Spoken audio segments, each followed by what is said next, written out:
여호와의 사자가 아비에셀 사람 요아스에게 속한 오브라에 이르러 상수리 나무 아래에 앉으리라. 마침 요아스의 아들 기드온이 미디안 사람에게 알리지 아니하리 하여 밀을 모두 포도주 들에서 타작하더니 여호와의 사자가 기드온에게 나타나 이르되 큰 용사여 여호와께서 너와 함께 계시도다 하매 기드온이 그에게 대답하되 오 나의 주여 여호와께서 우리와 함께 계시면 어찌하여 이 모든 일이 우리에게 일어나나이까. 또 우리 조상들이 일찍이 우리에게 이르기를 여호와께서 우리를 애굽에서 올라오게 하신 것이 아니냐 한 그 모든 이적이 어디 있냐이까. 이제 여호와께서 우리를 버리사 미디안이 손에 우리를 넘겨 주셨나이다 하니 여호와께서 그를 향하여 이르시되 너는 가서 이 너의 힘으로 이스라엘의 미디안의 손에서 구원하라. 내가 너를 보낸 것이 아니냐 하시니라. 그러나 기드온이 그에게 대답하여 오 주여 내가 무엇으로 이스라엘을 구원하리까. 보소서 나의 집은 므낫셋 중에 극히 약하고 나는 내 아버지 집에서 가장 작은 자인이다 하니 여호와께서 그에게 이르시되 내가 반드시 너와 함께 하리라. 내가 미디안 사람 치기를 한 사람을 치듯 하리라 하시니라. 기드온이 그에게 대답하되 만일 내가 주께 은혜를 얻사오면 나의 말씀하신 이가 주 되시는 표징을 내게 보이소서. 내가 예물을 가지고 다시 주께로 와서 그것을 주 앞에 드리기까지 이곳을 떠나지 마시기를 원하이다 하니 그가 이르되 내가 너 돌아올 때까지 머무니라 하니이다. 아멘. 아멘. 할렐루야. 우리 시간 주 향한 찬양대의 찬양으로 하나님께 영광 올려드립니다.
서로 한번 하나님 인사하겠습니다.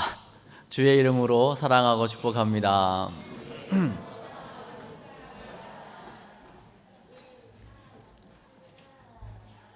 오늘 온라인으로 예배하는 분들에게도 동일한 하나님의 은혜가 함께하기를 주의 이름으로 축복합니다.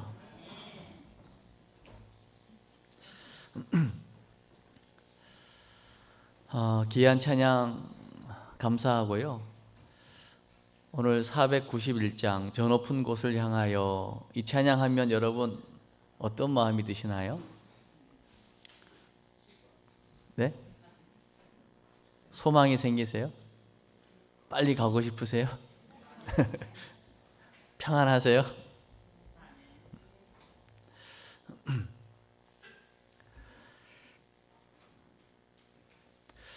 오늘 기도해 주신 것처럼 우린 지금 사순절 기간을 보내고 있습니다. 오늘 사순절 첫 번째 주일을 맞이했고요. 이제 3월 마지막 주일은 우리가 부활주일로 지키면서 우리 궁평 성도님들은 우리 한 성도 한 영혼 주께로라고 하는 표어를 1차적으로 부활주일에 한 영혼 주께로 인도하는 일에 내가 먼저 순종하겠습니다. 이 마음을 가지고 기도하고 있고 한 영혼을 지금 품고 있는 중에 있습니다. 이번 사순절 기간이 다른 건 몰라도 천하보다 귀한 한 영혼 살리는 일을 위해서 여러분 기도하시면서 주님 바라보신다면 여러분에게 가장 의미 있는 시간이 될 거고요. 또 그 귀한 영혼이 부활주일에 주께로 나와 함께 예배할 수 있다면 그건 최고의 복이 될 줄로 믿습니다. 그 일을 위해서 예수님 이 땅에 오셨죠. 지금 우리 새벽마다 마가복음을 읽어나가고 있는데요. 예수님의 그 온몸을 쥐어짜듯 그 겟세마네에서의 그 기도, 그리고 제자들의 그 배반, 그리고 온갖 그 모욕, 침뱉음을 당하고 얼굴을 가리우고 주먹질을 당하고 뺨을 맞고 또 온갖 없는 죄를 뒤집어 써서 밤새 그 재판하는 이 온갖 고난을 주님이 지금 계속 아무 말 없이 묵묵히 담당해내고 계시거든요. 그게 저도 여러 번 설교했고 계속 들어봤던 이야기인데 지금은 좀 다르게 느껴지는 거예요. 그 하나하나의 모든 가정과 사건이 다름 아닌 나를 위한 사건이다 라고 자꾸만 이게 부딪힘이 있고 깨달아지고 믿어지니까요, 자꾸만 저도 모르게 할 말이 없어지는 거예요. 그러니까 오늘 복된 주일에 이제 성찬을 오늘 하게 될 거거든요. 사실 성찬이라고 하는 것은 예수님의 죽음을 상징하는 거잖아요. 떡을 주면서 먹어라, 이건 내 몸이다. 자, 마셔라, 이건 내가 너희를 위하여 흘린 피다. 내 몸, 내 살과 피를 제자들에게 주는 그 최후의 만찬, 그게 성만찬이었거든요. 그걸 통해서 오고 오는 세대에 주님을 기념하고 기억할 수 있도록. 그러면 오늘 제가 여러분에게 준비된 말씀을 전하지만 이 전하는 건 여러분 들리는 말씀이라면 오늘 성만찬은요, 먹는 말씀이에요. 또 눈으로 보는 말씀이기도 하고요. 이 말씀이 여러분에게 들어가서 오감으로 느껴지는, 온몸으로 경험하는 말씀이 성만찬인 거예요. 그러면 누가 이 성찬을 대할 수 있을까요? 정말 그 예수님이 그리스도이시고 그 예수님이 나의 하나님이시고 나의 구주이시고 내 삶의 주인이십니다를 고백하는 자에게 주어지는 것이 성찬이라고요. 그러니까 오늘 오신 모든 분들이 정말 예수님이 나를 위해 십자가에서 돌아가셨고 피 흘리셨습니다. 나는 그 예수님으로 말미암아 구원받았고 하나님의 자녀가 되었습니다 라고 고백하는 분들이라면 누구나 성찬을 받을 수 있습니다. 사실은 제가 자랄 때는요, 세례를 받지 않으면 성찬에 참여할 수 없었습니다. 근데 그 세례의 기준이 뭐냐면요, 예수를 나의 주로 고백했느냐, 그 고백 위에 세례를 베푸는 거거든요. 근데 시간이 지나고 보니까 그 고백이 없이 세례를 받고, 그 고백을 했으니까 세례를 받았겠죠. 그러나 시간이 지나면서 그 세례에 대한 본질도 빠져버리고 직분은 받았지만 신앙 고백하고 전혀 상관없는 사람들이 많아요. 엄밀히 따지면 그건 자격이 안 되는 겁니다. 그러나 그 중에는 예수 믿은 지 얼마 안 되는데 아직 세례는 받지 못해서 기회가 없어서, 그러나 정말 예수님을 나의 주로 고백하는 사람들이 있습니다. 그런 사람들에게 세례를 베풀고 성찬을 주는 거, 그건 마땅한 일입니다. 우리는 자꾸만 어떤 기준을 둬가지고요, 뭔가 옳고 그름을 따지는데요. 오늘 저는 여러분 앞에 서서 사실 할 말이, 오늘 이 성찬을 대하면서 어떤 말을 해야 되지? 정말 너 예수를 아니? 너 정말 그 예수를 믿니? 정말 너 성찬에 그 떡과 잔을 마시면서 확실하게 그 음식이 내 안에 들어와서 온몸에 소화가 되면 온몸에 영향을 미치는 것처럼 정말 예수님이 너 삶에 어떤 영향을 미치고 있지? 라는 질문을 깊이 해보고 싶은 거예요. 한번 질문해 볼게요. 여러분이 주님을 택한 것이 아니고 주께서 여러분을 택하여 불러주셨음을 믿으시나요? 그거를요, 우리는 부르심의 소명이라고 하거든요. 내가 잘나서가 아니고, 내가 똑똑해서가 아니고, 하나님께서 나를 사랑하셔서 나를 찾아오시고 나를 불러주셨습니다. 이게 분명하면요, 이거를 우리는 소명의식이라고 합니다. 그러면 이 질문이 따라와야 됩니다. 하나님께서 그러면 왜 나를 불러주셨지? 하나님 날 불러주셨어? 날 구원해 주셨어요? 나 뭐 해야 되지? 이 질문에 대한 답이 사명의식인 거예요. 그러면요, 또 하나, 왜 하필이면 이때 나를 불러주셨지? 그게 바로 역사의식인 거거든요. 오늘 이 세 가지에 대한 분명한 답이 난 사람을 통해서 하나님은 오늘도 구원의 역사를 계속 이어가시는 줄로 믿습니다. 우리는 시작부터 잘못됐거든요. 창세기 3장의 시작부터 잘못됐어요. 그런데 인간 편에서 보면 잘못된 거지만 하나님 편에서 보면 잘못된 게 아니라 모든 인류가 다 아담과 하와 이후로 모든 인류는 다 예수 믿어야 되는 인생인 거예요.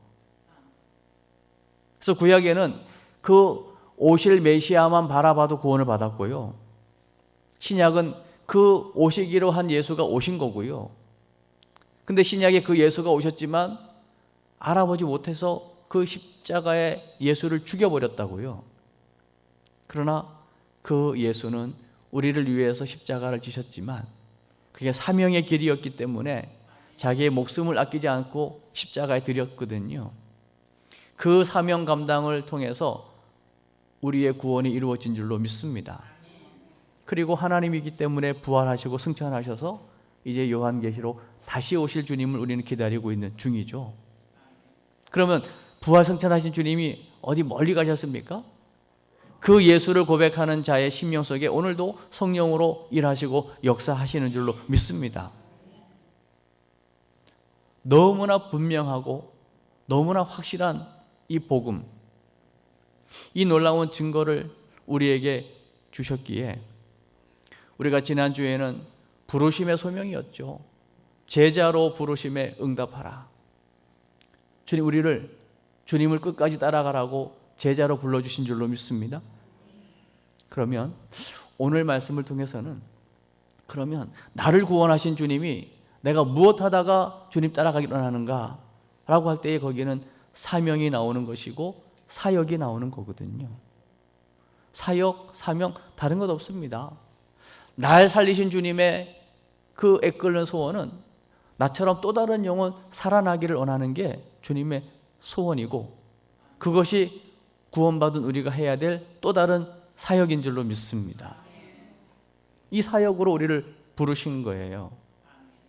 오죽하면 오늘 기드온을 부르셨다고요.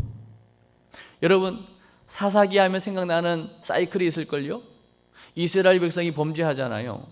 하나님 사랑하는데 하나님 백성이 범죄하니까 가만둡니까? 이웃 나라를 들어서 징계하거든요. 징계하면은 힘들잖아요. 그러면 주여 살려달라고 회개하죠. 그러면 또 하나님이 사사를 세워가지고 그들을 구원해 주십니다. 그러면 구원받으면 할렐루야, 이게 짧아요. 기간이. 또 범죄하는 거예요. 그럼 또 징계하고, 죽겠다고 또 회개하면 하나님이 또 사사를 통하여 살려주시고, 이 사이클이 계속 돌아가는 거죠. 그 가운데 이제 오늘 본문에 등장하는 기드온, 이 기드온은 이렇게 받아들이시면 됩니다. 기드온을 불렀다면 주님은 우리를 부르신 것이다. 기드온은요, 유독 부름받는 그 가정도 얼마나 길게 소개하고 있는지 몰라요. 오늘 11절에도 보면 밀이나 보리 같은 거 타작하려면요, 먼지가 많이 나니까요, 통풍이 잘 되고 바람이 많이 드는 데서 이걸 해야 되는데, 포도주 즙을 따는 틀 안에서, 그 폐쇄된 공간 안에서 이 밀을 까부르고 있는 거예요. 그 이야기는 두려운 거죠. 미디안의 엄청난 압제 가운데 지금 이스라엘 백성들이 지금 지쳐 있는 거예요. 탄식하고 있는 거예요. 그때 하나님이 기드온을 지금 부르고 계신 거거든요. 근데 아무리 봐도 기드온이 자기를 보니까 못하겠는 거예요. 안 되는 거예요. 예레미야를 부를 때 나는 작은 아이라 말할 줄 모릅니다 하는 것처럼, 또 하나님이 40대 모세를 쓴 게 아니라 80 늙은 아무것도 할 수 없다 하는 모세를 찾아갔을 때에, 어이구 주여, 내가 어떻게 저 애굽에 있는 이스라엘 백성을 인도할 수 있습니까? 안 됩니다. 못합니다. 온갖 핑계를 다 대고 있잖아요. 나는 말을 못합니다. 입이 뻣뻣합니다. 뭐 여러 가지. 그때 하나님께서 여러 가지 표징을 보여주시면서 너가 하는 게 아니고 내가 하는 거야 보내시잖아요. 말을 못한다고? 말 잘하는 형 내가 붙여줄게. 똑같은 거예요. 오늘 기드온은 어느 정도냐면요, 오늘 본문 또 이 6장 안에서도요, 여러 가지 하나님의 징표를 구합니다. 하나님이 사자를 보내시고 하나님 직접 찾아오시고 말씀하셔도 이게 안 믿어지는 거예요. 너는 큰 용사라고 하고, 어휴, 제가 무슨 용사예요? 내가 너를 통해서 일을 할 거야. 안 믿어지는 거예요. 오늘 여러분, 오늘 이 기드온을 통해서 하시는 주의 음성을, 여러분을 향한 음성을 한번 들어보시기 바랍니다. 심지어는요, 저 같으면은 아이고 꿀밤을 주고 싶은데, 오늘 6장 그 끝부분에 가면 36절, 뭐 37절, 38절에 보면요, 여러분이 기억하실 거예요. 양털 뭉치 시험까지도 합니다. 타작마당에다가 양털 뭉치를 두고 양털 뭉치만 이슬에 맺혀 적게 하시고 그 주변은 다 마르게 해주십시오. 그 다음날 가보니까요, 진짜 양털 뭉치를 쭉 짜보니까 한 그릇 물이 나오는 거예요.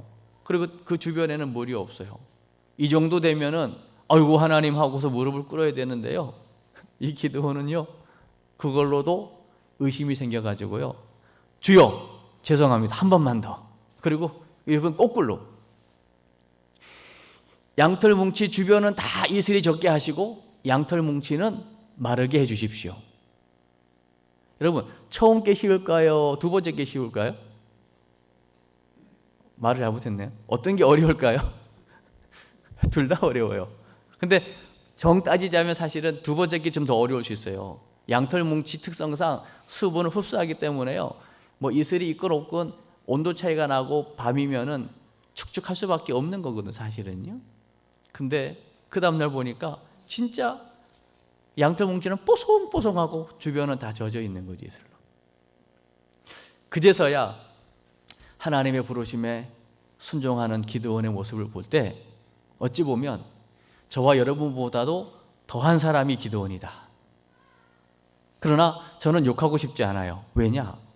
어중간하게 따라가다가 결정적인 순간에 믿음 없어가지고 도망가는 것보다 처음부터 이렇게 기드온처럼 의심하고 진짜 돌다리도 건너보면서 걷는다고요. 확인 또 하고 또 확인하고 확실하게 하나님이 나를 부르신 게 맞나? 하나님이 나에게 사명을 주신 게 맞는가? 그것이 확인되었을 때에 이제는 목숨 거는 거죠. 많은 사람들이 충청도 느리다고 하거든요. 죄송합니다. 여기 충청도 분들 계신데 제가 충청도니까 제 얘기하는 거예요. 느린 거 맞고요. 반응 늦죠. 저는 재미있는 이야기 잘 못하니까 오죽하면 부흥 강사들 와가지고 참 충청도 사람들은 예배 끝나고 집에 가서 웃는다는 얘기를 할 정도니까요. 그러나 늦지만 확실하다. 충청도 대표로 아멘 해주셨는데, 예. 여러분 돌에다가 새기는 거는요 시간이 걸리죠. 그러나 한번 새겨지면 변함없는 줄로 믿습니다. 모래에다가 쓰고 물에다가 새기면요 금방 사라지고 지워지는 것 아닙니까? 느려도 확실하면 됩니다. 아멘. 반응이 없잖아요. 좋아요. 여러분 결혼 지금 부모님들의 그 고충 가운데 우리 자녀가 지금 나이가 먹었는데 시집 장가 안 간다고 막 애를 막 끌탕을 하더라고요. 그러나 저는 결혼 좀 늦어도 되지만 확실하게 가면 된다. 100세 시대인데 50세에 결혼해도 50년 사는 거 아닙니까? 몇 년을 살아도 왜 결혼해야 되는지 왜 만나야 되는지 분명한 이유를 알고 하나님 안에서 되어진 결혼이라면 하나님 그 가정을 통해서 축복하시고 하나님의 역사 이루실 줄로 믿습니다. 여러분 이거 안 되면요 여러분 결혼식장 가보시면 가관입니다. 신랑에게 묻습니다. 신부를 사랑합니까? 네! 막 장이 떠나가도록 막 짓궂은 사회자는요 막 아내를 향해 이름을 부르면서 아내 이름 만세 삼창도 막 부르게 하고요. 얼마나 용감하게요. 한 번은 막 신발을 입에다 물고 막 돌아갔다 오게 합니다. 돈 받아 오라고.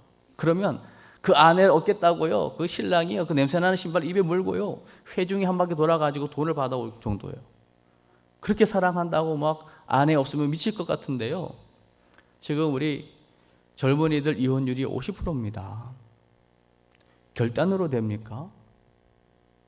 어떤 순간적인 어떤 발상으로 이게 되는 거냐고요. 정말 복음 안에서가 아니면 어렵습니다. 여러분 베드로의 호언장담 아시죠? 다 줄을 버릴지라도 제자들이 얼마나 기분 나쁘겠어요. 너만 수제자냐? 다 절대 나는 죽을지언정 절대 주님을 부인하지 않겠다고요? 그게 사람의 말로 됩니까? 오늘 기드온 이 사사는요 하나님이 그 아주 내성적이고 아주 그냥 소심한 그 부분을 다 아시면서도 찾아오시는 거예요.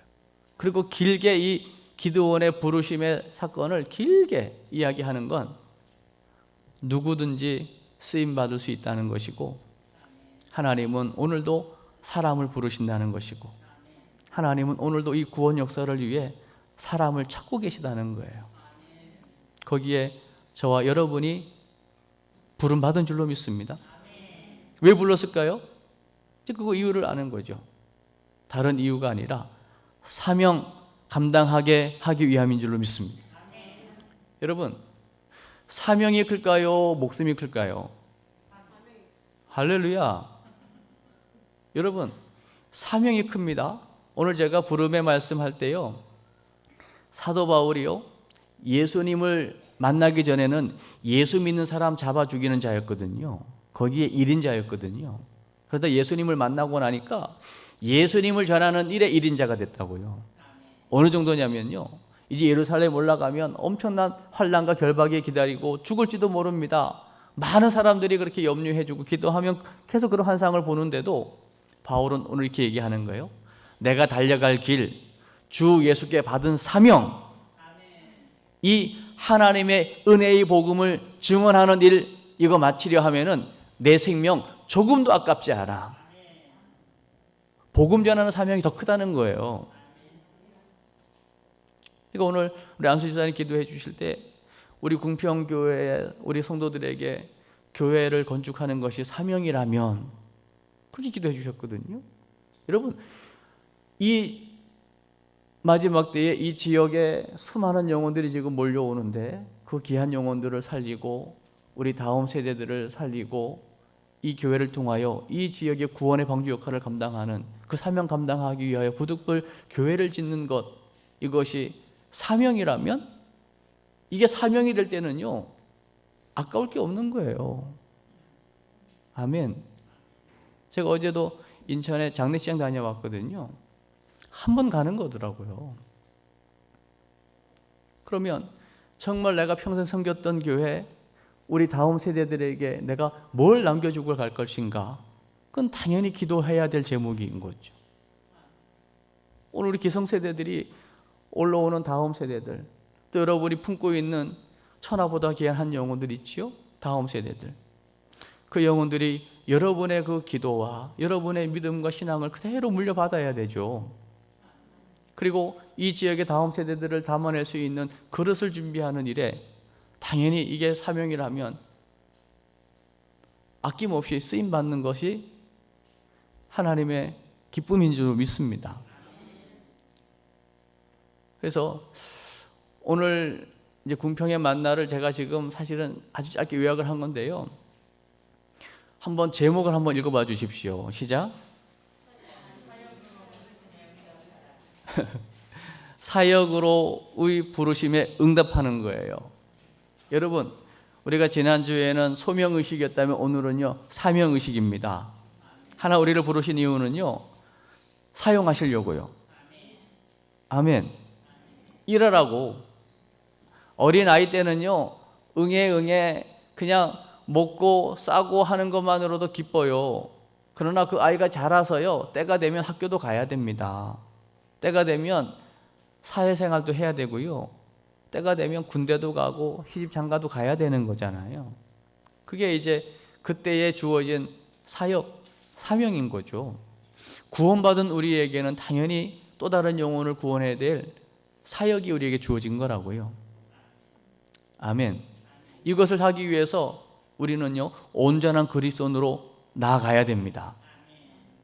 누군가 오늘 교회 오기로 했어요. 어디세요?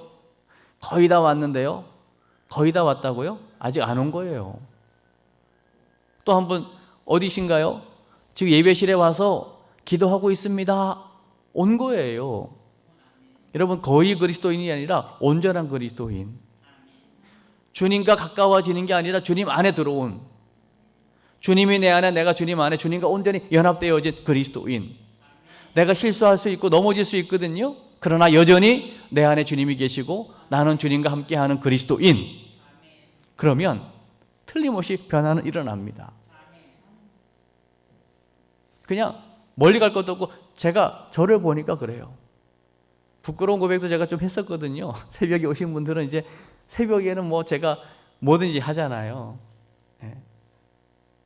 제가 한때 기타를 배울 때가 있어가지고 기타를 치고 이제 끝나고 나면 그 학원에 있는 분들이 함께 어디 가서 이제 생맥주도 한잔 하죠. 치킨집 가서.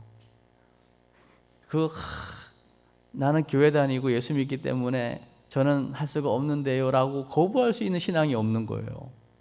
그 가정이. 그럼 한 잔 마시고 얼굴 벌개져 가지고 교회를 들렸다 가는 거예요.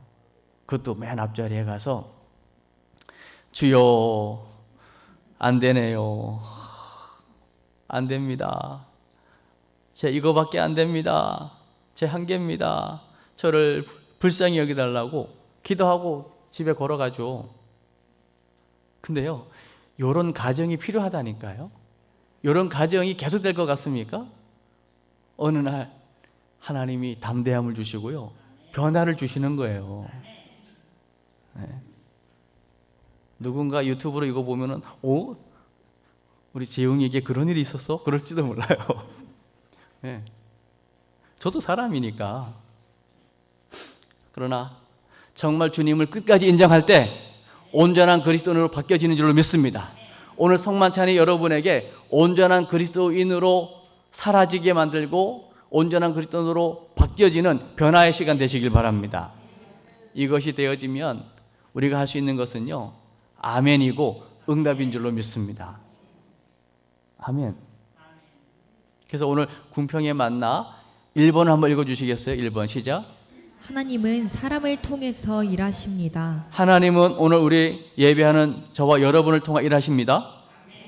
2번 읽어주세요. 온전한 그리스도인의 삶을 살아야 합니다. 할렐루야. 온전입니다. 거의가 아닙니다. 온전입니다. 온전은 주님이 우리 안에 온전히 들어오시면 온전한 그리스도의 삶을 살아낼 것입니다. 3번입니다. 시작. 하나님의 부르심에는 응답이 어울립니다. 할렐루야. 그래서 하나님의 부르시면은요, 아멘이에요. 반응하는 겁니다. 이 한 얘기만 하고 오늘 마치려고 하는데요. 여러분, 우리 북한, 남한 통틀어 우리 한반도라고 하잖아요. 우리 한반도에 최초로 복음을 전하러 들어온 선교사 그리고 순교자가 있습니다. 그분은 토마스라는 선교사님이거든요. 여러분, 최초라고 하는 건 시작이기 때문에 그 다음이 이어지는 거죠.